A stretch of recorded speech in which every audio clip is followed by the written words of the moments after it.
Oi, galera. A gente vai para a segunda aula de hoje, tá? Com vocês. Então, a gente vai continuar aqui na apostila, página 40. Então, todos vão para a página 40 e eu vou compartilhar com vocês, ok?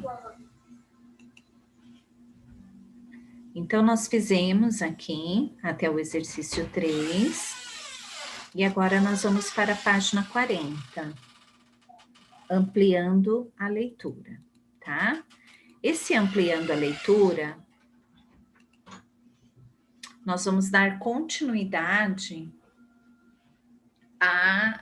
ao mesmo tema, que é o relato de viagem, tá? Então, eu vou ler para vocês.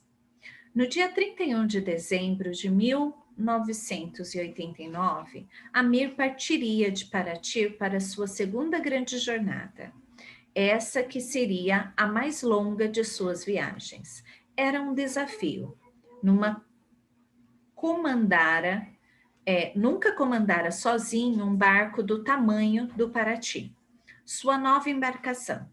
Muito menos havia passado um inverno na Antártica. Mas estava preparado até os dentes para sua estreia. Além da autonomia a bordo ser completa, o Paraty fora desenhado para poder ser aprisionado propositalmente no gelo e não quebrar. Amir alcançou seu objetivo. Ficou 13 meses no continente antártico, 7 deles imobilizado na baía Darien, em sua primeira invernagem antártica. Incansável, o explorador decidiu no meio do inverno que também iria naquela mesma viagem conhecer o gelo antártico. Partiu do sul do planeta no dia 2 de fevereiro de 1991, em direção à mais alta latitude morte que pudesse alcançar. Após 5 meses de navegação, Amir esbarra em um labirinto de gelo impenetrável para o Paraty. O capitão prossegue de bote até alcançar sua latitude mais extrema, 80 graus Celsius norte, onde passou 3 eternas e maravilhosas horas. Retornou para a baía de Jerumirim, em Paraty, no dia 4 de outubro de 1991. 642 dias e 50 mil quilômetros depois. Você acabou de ler algumas informações extraídas da página oficial do navegador Amir, tá? E pode descobrir detalhes sobre essa jornada pelo continente antártico. Então, ele tem uma página, né? Que é www.amirclink.com.br, lá tem todas as expedições que ele fez, ok? O relato desse novo desafio foi descrito em Paraty, Entre Dois Polos, outro livro de grande sucesso.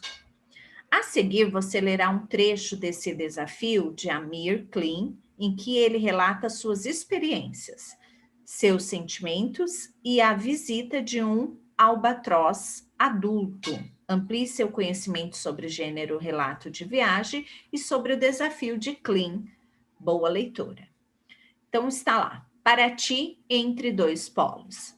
Sentado num cantinho, do lado de fora, observava os clarões enverdeados ao redor, pontos luminosos em todas as direções. Quando a lua surgiu cheia de fosforescência, enverdeada, sumiu, toda pelos reflexos do luar. Foi minha primeira noite de lua plena e céu todo claro. Aproveitando a luz noturna, inaugurei o casaco vermelho de mau tempo, um cinto de segurança incorporado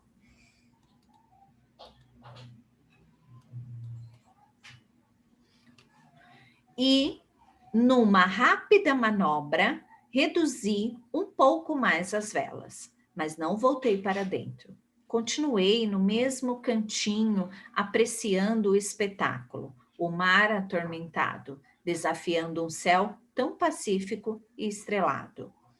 Há alguns dias apenas, eu teria engolido em seco ao descer e subir ondas desse tamanho. Agora, secretamente me deliciava, ia aos poucos ganhando confiança no Paraty, errando menos nas manobras e me habituando ao meu imenso e, às vezes, agitado quintal.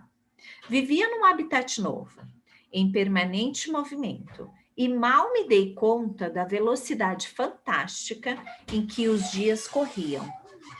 Estava em águas internacionais. O Brasil ficara longe, para trás, ou melhor, para cima, e os pequenos mal-humores de tempo e indecisões do vento não me incomodava como antes.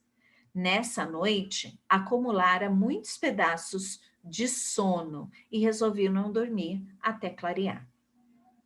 Esfregando as mãos entre os joelhos, com a gola do casaco fechada, protegendo o nariz e orelhas do vento frio, quase não mexi a cabeça ao tomar o susto. Um vulto enorme e rápido parou no ar. Bem, à minha frente.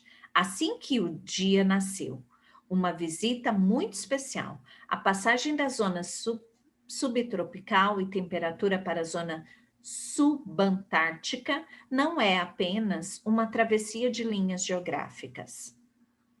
É uma mudança de mundos. A água de azul profundo e límpido, pobres em plâncton e pouco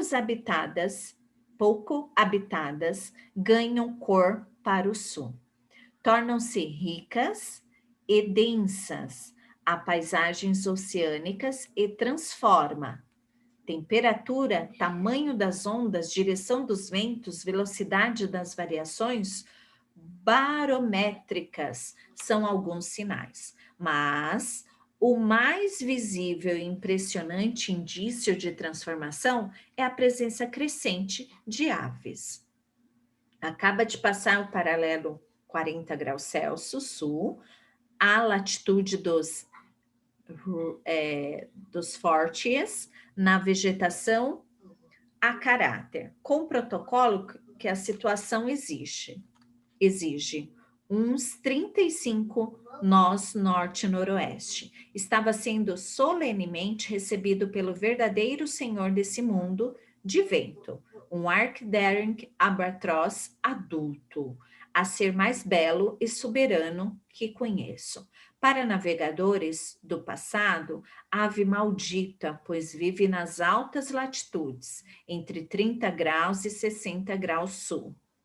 No cinturão de ventos fortes que circunda a Antártica, zombando de tempestades com mais graça e majestade quanto mais forte o vento. Podem alcançar 3 metros de envergadura. Vivem mais de 70 anos. 4 espécies principais nidificam nas ilhas subantárticas, um ovo por vez. Um filhote que recebe 350 dias de cuidados no ninho, até estar em abril, maio, suficiente plumado para enfrentar seu primeiro inverno. O meu visitante, num voo impecável e preciso, me recebeu em seu país por 2 vezes, contornou para ti, mas, coisa rara, foi obrigado a bater as asas e,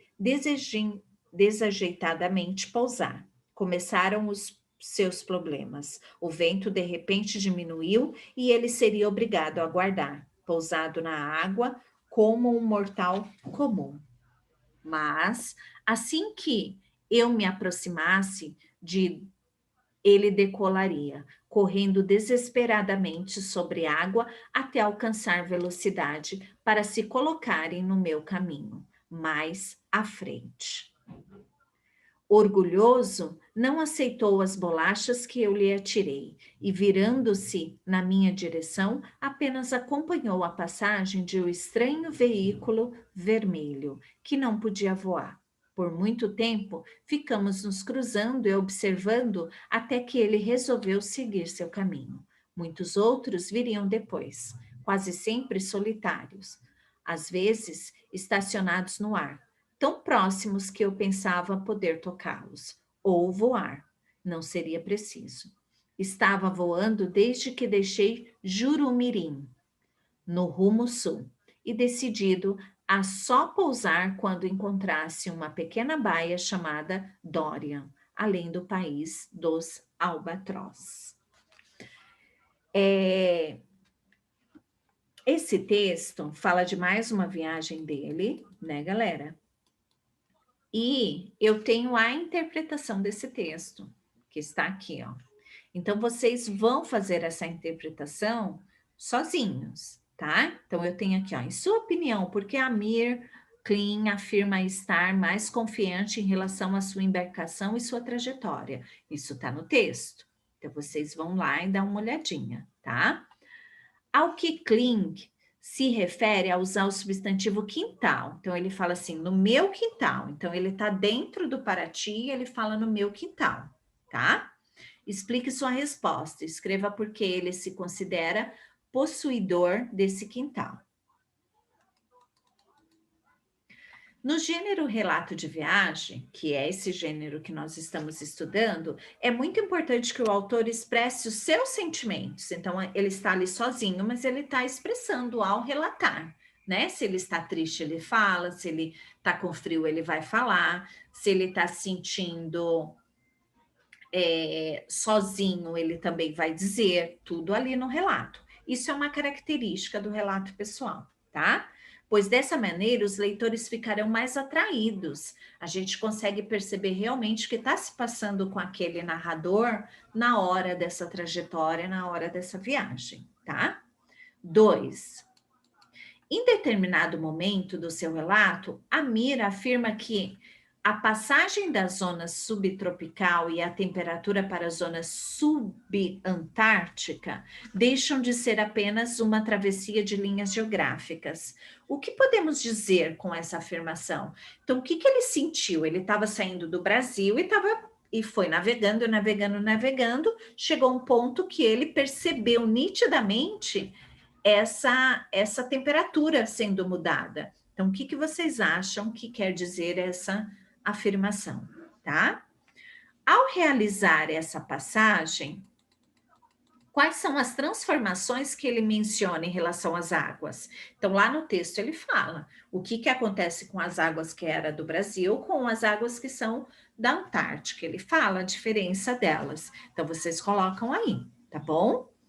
3. Releia a seguinte passagem do texto e depois responda ao que se pede.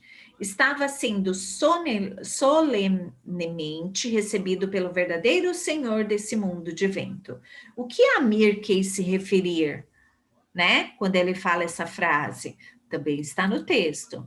O que Amir Klin quer transmitir aos leitores, nós, tá? Com a caracterização, quando ele diz assim, verdadeiro senhor desse mundo de vento. Quem que ele viu que é o verdadeiro senhor do mundo de vento?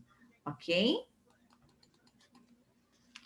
E aqui está assim, relatos de viagem, os dados objetivos como marcadores, tem tempo, nome de lugar, distância, percorrido. Então, nos relatos, a gente também tem essa marcação de tempo, né? Ele fala toda hora dos graus, onde ele está, por onde ele está sendo, por onde ele está viajando. Então, isso é uma característica, né? Esses dados objetivos é uma característica do nosso relato pessoal, tá? 4. Releia esta frase do texto. Então, aqui está assim, ó. E viram-se na minha direção, apenas acompanhou a passagem de um estranho veículo vermelho que não podia voar. Qual era esse estranho veículo vermelho que não podia voar? Tá? O que ele está se referindo? Vocês vão colocar aqui. E quinta e última de hoje, releia os trechos a seguir e aponte em qual deles há personificação ou antônima, né? Antonínima é o contrário, são palavras contrárias. E personificação é quando eu dou vida a um objeto, tá? Então, qual dessas, ó? qual eu tenho personificação e qual que eu tenho antoníma, ok?